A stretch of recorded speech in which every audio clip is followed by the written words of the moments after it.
Morning students, Maurya history classes में आप सभी का हार्दिक स्वागत और अभिनंदन। कल हम लोगों ने सल्तनत काल की प्रशासनिक व्यवस्था पर बात की थी। आज हम सभी लोग सल्तनत काल के आर्थिक जीवन पर बात करेंगे कि सल्तनत काल में जो राज्य था उसकी इनकम का क्या साधन था। तो आइए सबसे लोग पहले हम लोग इस पर बात करें। देखिए, सल्तनत काल में जो कर होते थे, टैक्स टैक्स जाने का जो सबसे प्रमुख कारण था वो था कृषि। सबसे ज्यादा टैक्स जो है वो कृषि से प्राप्त होता था, अर्थात भू राजस्व। कृषि अर्थात भू राजस्व सबसे ज्यादा जो है भू राजस्व से प्राप्त होता था। इसके बाद सेकंड नंबर पर मैं पशुपालन की बात करता हूं। सेकंड नंबर पर पशुओं से कर प्राप्त होता था और थर्ड नंबर पर व्यापार।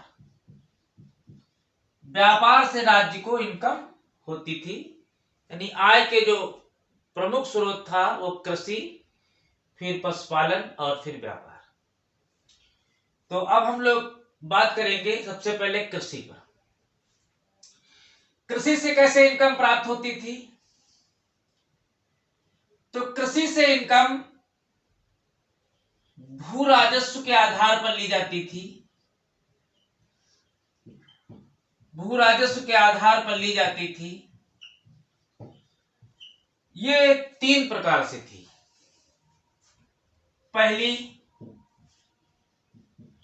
पहली थी खेत बटाई,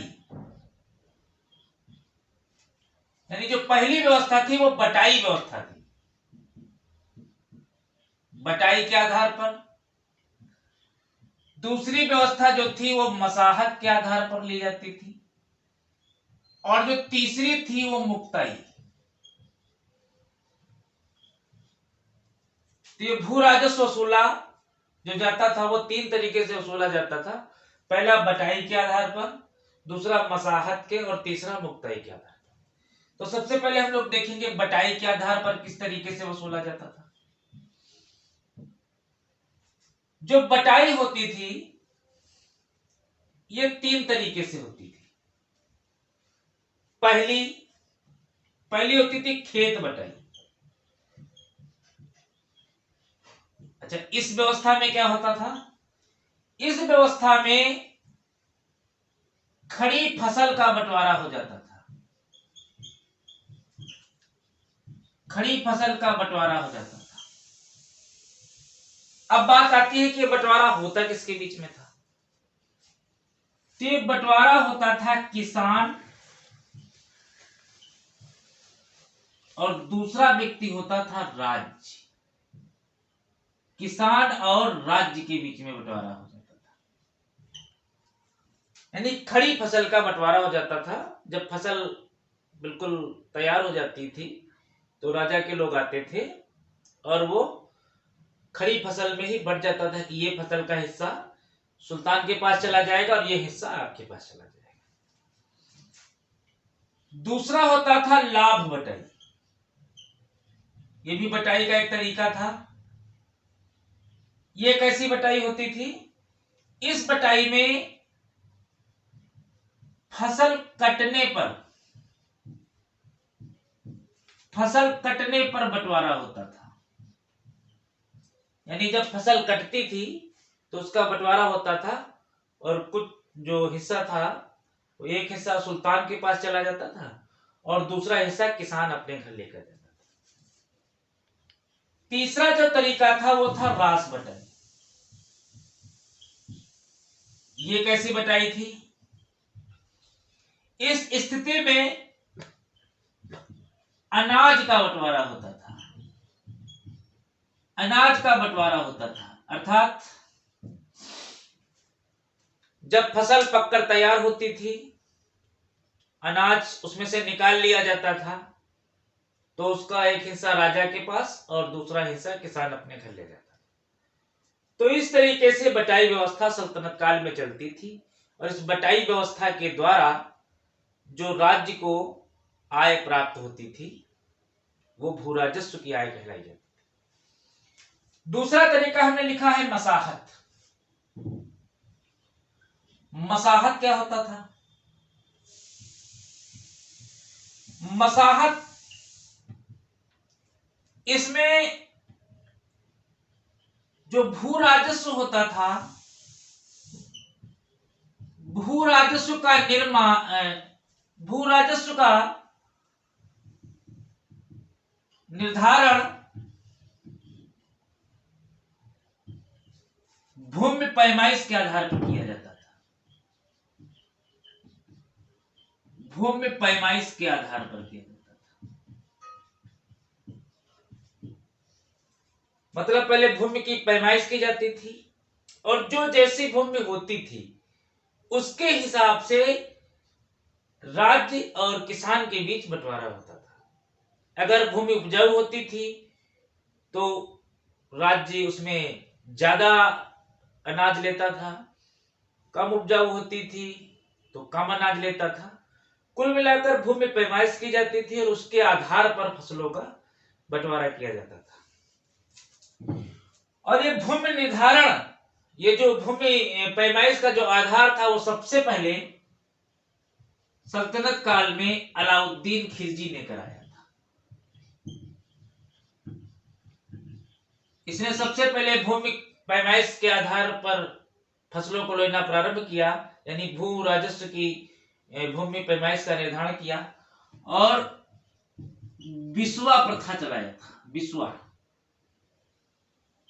और ये प्रथा आज भी चलती है। इसने भूमि को पहले बिस्वों में बांटा और बिस्वा के आधार पर इसने भूमि की पैमाइश कराई और किसानों से अनाज लिया। इसके बाद सिकंदर लोधी भी आएगा। सिकंदर लोधी के बारे में भी लिख लीजिए। सिकंदर लोधी ने भी भूमि पैमाइश के आधार पर फसलों का बंटवारा कराया। तो एक पैमाना चलाया था गज ए सिकंदरी। गज ए सिकंदरी जो कि 30 इंच का होता था। ये 30 इंच का होता था। तो गज सिकंदरी पैमाने के आधार पर भूमि का पैमाइश होती थी और फिर राज्य जो है और किसान के बीच फसलों का बंटवारा होता था। तो मसाहत एक तरीका था। तीसरा तरीका है मुक्ताई। मुक्ताई में भू राजस्व का बंटवारा का जो स्वरूप होता था वो मिश्रित होता था।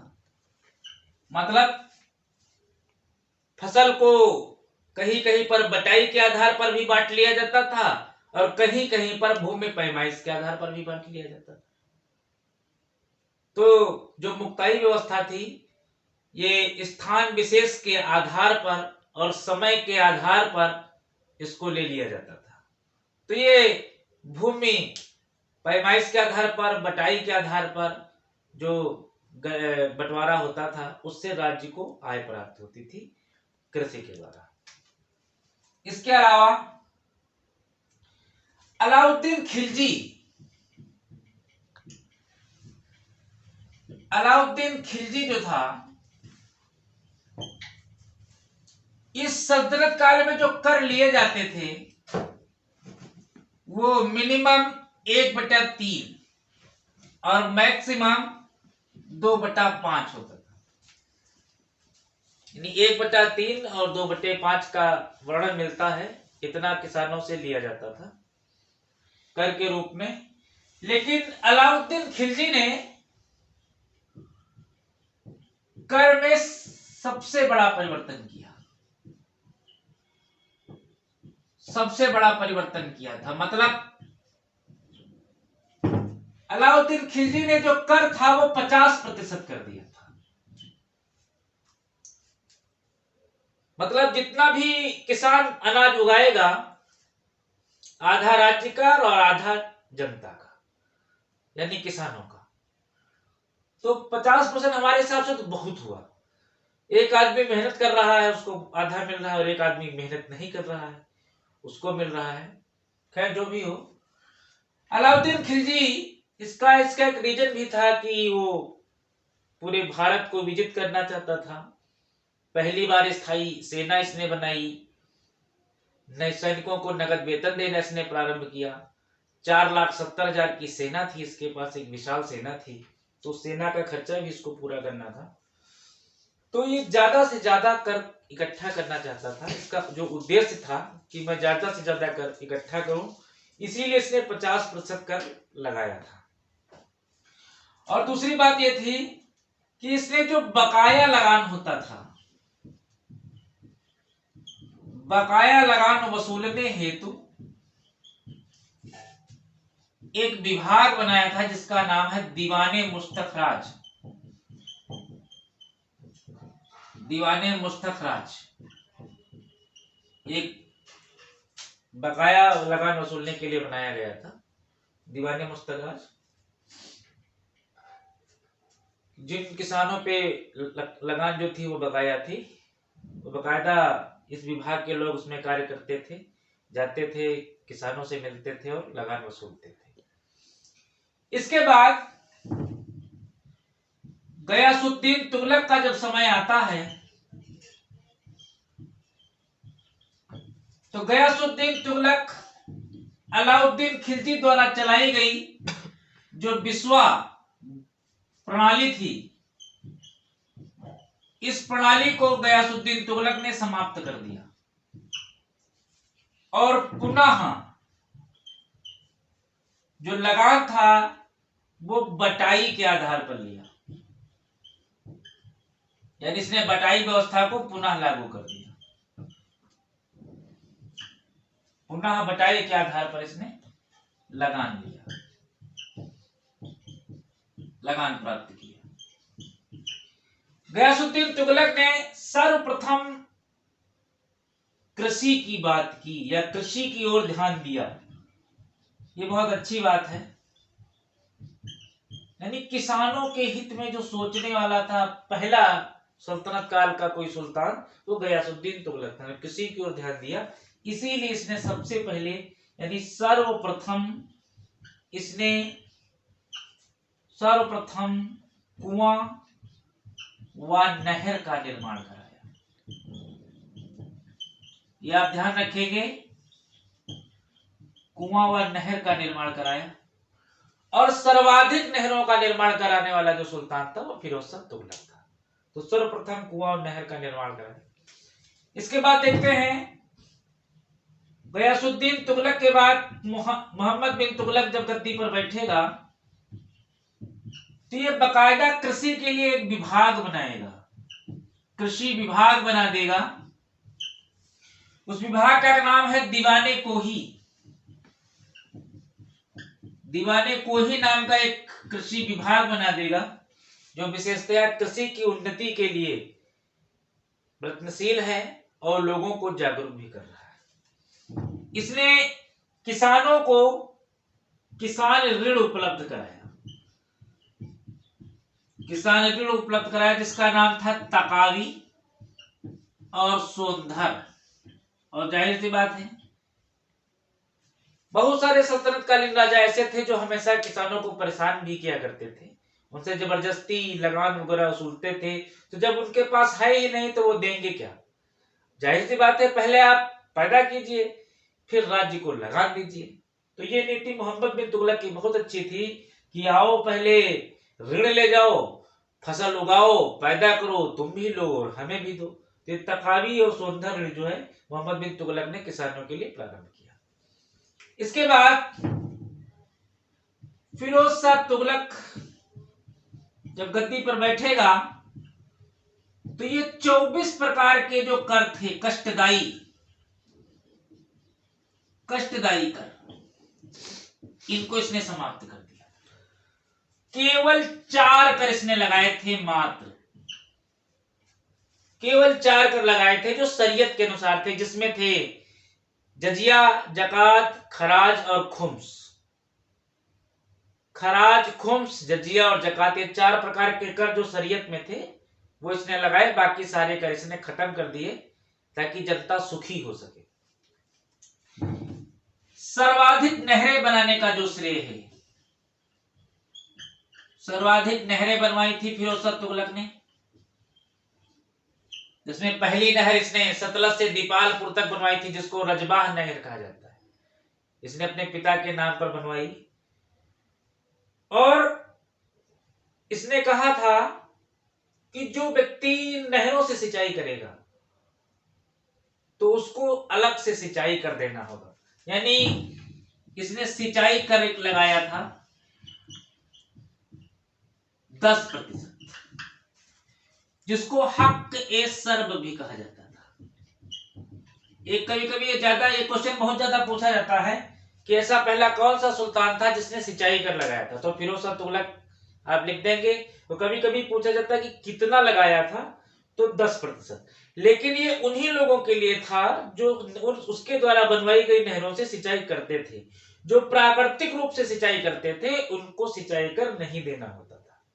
वो तो प्रकृति के द्वारा कर रहे हैं, ईश्वर के द्वारा कर रहे हैं, तो उनको किस प्रकार का कर, तो इस प्रकार जो है सिंचाई कर लगवाया। इसके बाद सिकंदर लोधी आएगा और भूमि पैमाइश फिर से भूमि पैमाइश के आधार पर लगान वसूलना चालू करेगा और गजे सिकंदरी प्रारंभ करेगा। अब हम लोग सल्तनत काल के तकनीकी विकास और व्यापार एवं उद्योग पर बात करेंगे। तकनीकी विकास,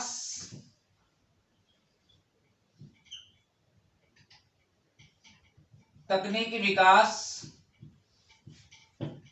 व्यापार एवं उद्योग पर बात करेंगे।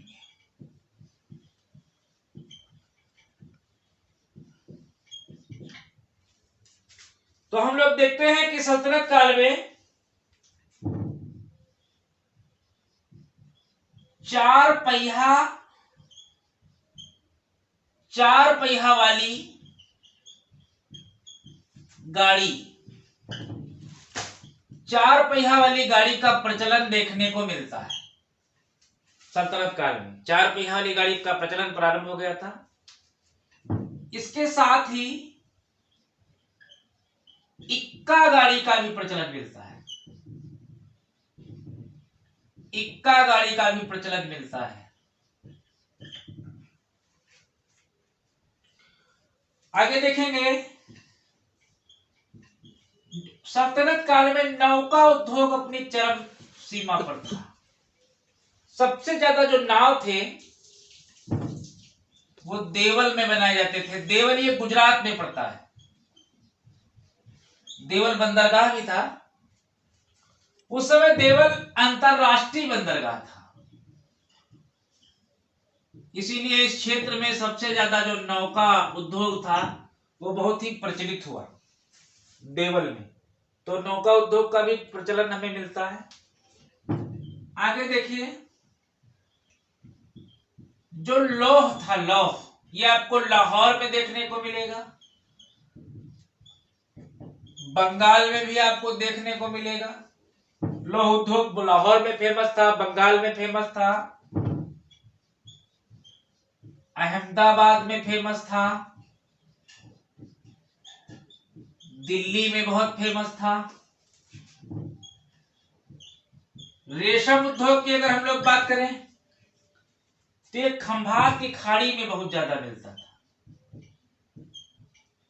खंभात की खाड़ी में बहुत ही प्रसिद्ध था रेशम उद्योग। इसके अलावा हम लोग पगड़ी की बात करें तो बनारस की पगड़ी बहुत ज्यादा फेमस थी। बनारस की पगड़ी का तो विदेशों तक आयात का भी, निर्यात का भी वर्णन मिला है कि इतनी ज्यादा फेमस थी जिसको विदेशों तक भी भेजा जाता था। वहां लोग बहुत पसंद करते थे और यहाँ से पगड़ी बकायदा मंगाई जाती थी, बनारस की पगड़ी। इसके अलावा हम लोग देखेंगे जो मोती था, मोती, मोती के लिए दौलताबाद बहुत प्रसिद्ध था।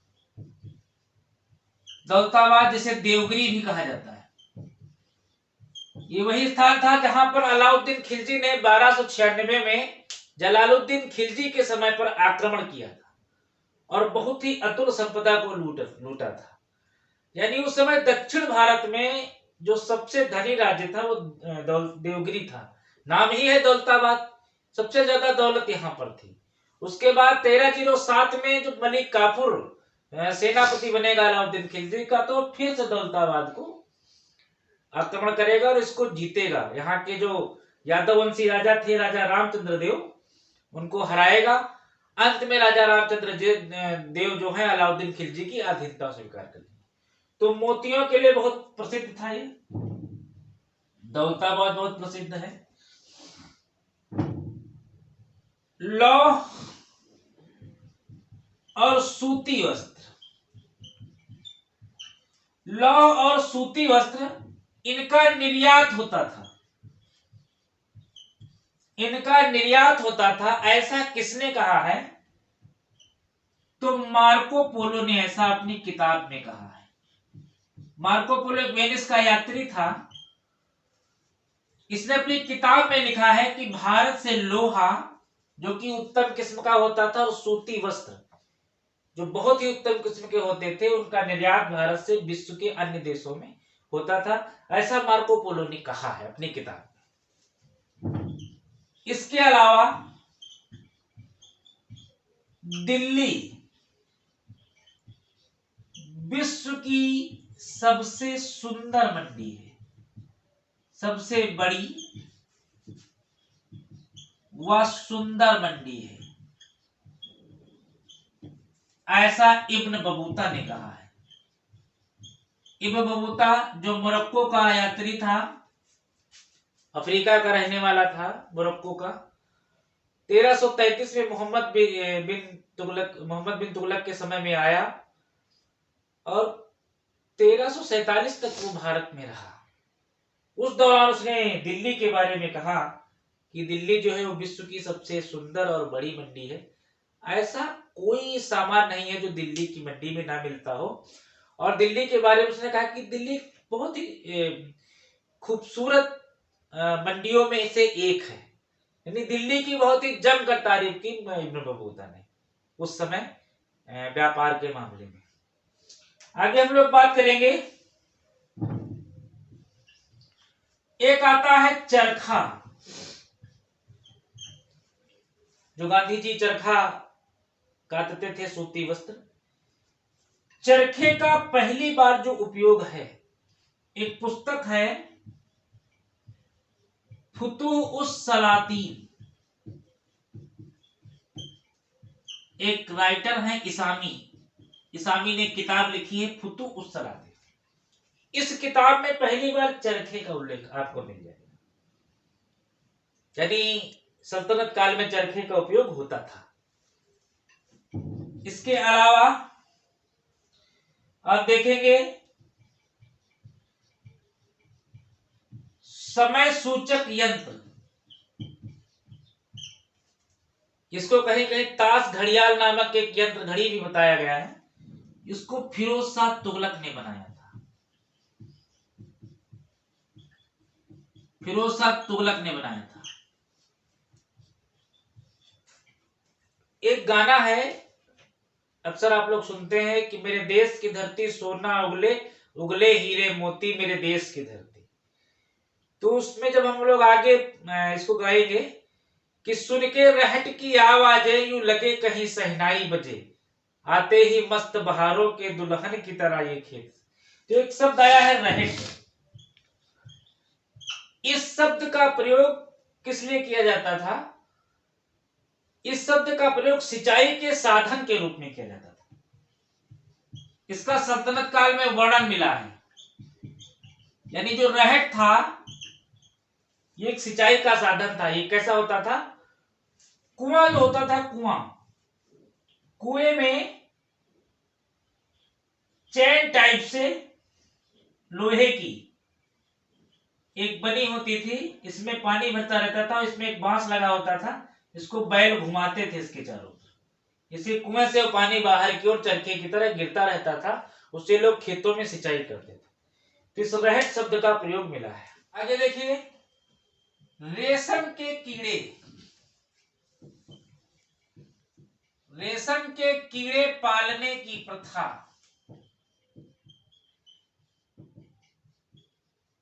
रेशम के कीड़े पालने की प्रथा दिल्ली में पाई गई। अर्थात दिल्ली में रेशम के कीड़ों का पालन होता था। चावल प्लस लोहा में बंगाल नंबर 1 पे था और आज भी बंगाल चावल में नंबर 1 पे है। नील, नील को तो हम लोग भूल ही नहीं सकते, क्योंकि नील की खेती के लिए ही पहली बार गांधी जी ने चंपारण सत्याग्रह किया था।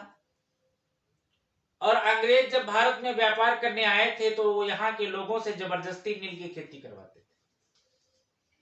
ये समय भारत में बयाना में सबसे ज्यादा उत्पन्न की जाती थी और बयाना के साथ साथ ये गुजरात के क्षेत्रों में, बिहार के क्षेत्रों में नील का उत्पादन होता था। अच्छा, हम लोग बात कर ले कि आयात क्या क्या होता था। तो एक दो चीजें जो बहुत इंपॉर्टेंट है उनके बारे में बात करेंगे। आयात में देखिए नंबर 1 पर है घोड़े। घोड़े आयात किए जाते थे। कहां से? तुर्कमेकिस्तान, जहां से तुर्क लोग आए थे, तुर्कमेकिस्तान से। दूसरे ईरान से घोड़े भी आयात किए जाते थे। घोड़े, घोड़ों के साथ साथ में हथियार। हथियार कहां से ज्यादातर आयात किए जाते थे? तो ये ईरान से भी आते थे और अरब से भी आते थे। इसके अलावा एक फल है अंगूर।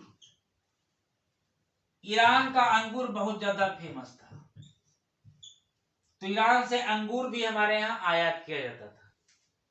तो ये कुछ चीजें थी जो हमारे यहाँ उत्पन्न होती थी और जब आवश्यकता से अधिक होती थी तो उनको विदेशों में निर्यात किया जाता था। हमारा व्यापार हमारे पड़ोसी देशों की किन किन देशों के साथ में होता था, जरा इस पर भी नजर डालें।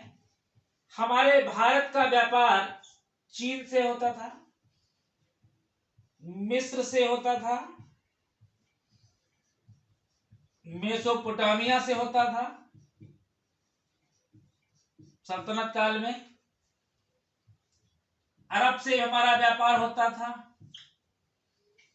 तो इन चीजों का व्यापार हमारे देश से होता था, इन देशों से हमारे देश का व्यापार होता था। तो हम लोग यहाँ व्यापार भी करते थे, आयात भी करते थे और निर्यात भी करते थे। और इसके आयात और निर्यात के साथ में बहुत सा हमें सीमा शुल्क भी प्राप्त होता था, लगाया जाता था, जो राज्य की आय का मुख्य स्रोत था। इसके अलावा एक बिंदु और हमने लिखा था कि पशुपालन। तो पशुपालन से राज्य को कैसे इनकम होती थी? अलाउद्दीन खिलजी ने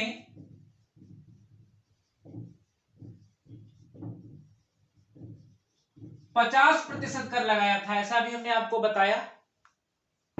लेकिन इसके अलावा इसने 2 कर और लगाए थे, एक था घरी कर और एक था चरी कर। घरी कर जो होता था ये मकानों पे लगाया जाता था और जो चरी कर होता था ये दुधारू पशुओं पर लगाया जाता था।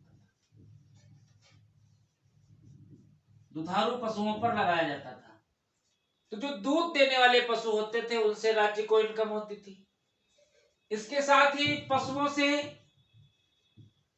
जो चमड़ा प्राप्त होता था, चमड़े से जो वस्तुएं बनती थी उनसे राज्य को इनकम प्राप्त होती थी। तो इस प्रकार सल्तनत काल में राज्य की आय का प्रथम साधन जो है वो कृषि, उसके बाद व्यापार और पशुपालन, यानी तीनों स्रोतों से राज्य को इनकम प्राप्त होती थी। तो इस प्रकार सल्तनत काल के लोगों का जो आर्थिक जीवन था इसी के इर्द गिर्द घूमता था। और कल हम लोग नेक्स्ट टॉपिक के साथ उपस्थित होंगे। तब तक आप सभी लोग इस टॉपिक को पढ़िए, याद कीजिए और नोट्स बनाइए और कृपया वीडियो को शेयर लाइक जरूर करें। कोई भी क्वेश्चन अगर आपकी समझ में नहीं आता है तो कमेंट बॉक्स में लिखें, उसका उत्तर देने का मैं प्रयास करूंगा। और इसके आगे ये जो हिस्ट्री पढ़ाने का क्रम है ये निरंतर चलता रहेगा और जब तक हमारी हिस्ट्री इधर बनी है 1947 तक, प्रयास करूंगा कि वहां पर भी मैं अपने वीडियो बनाऊं। और जो प्राचीन भारत है, प्राचीन भारत का मैं इतिहास भी, उसका भी वीडियो बनाकर मैं प्रस्तुत करूंगा। तो तब तक के लिए, अगले वीडियो के लिए हम लोग मिलेंगे। Thank you.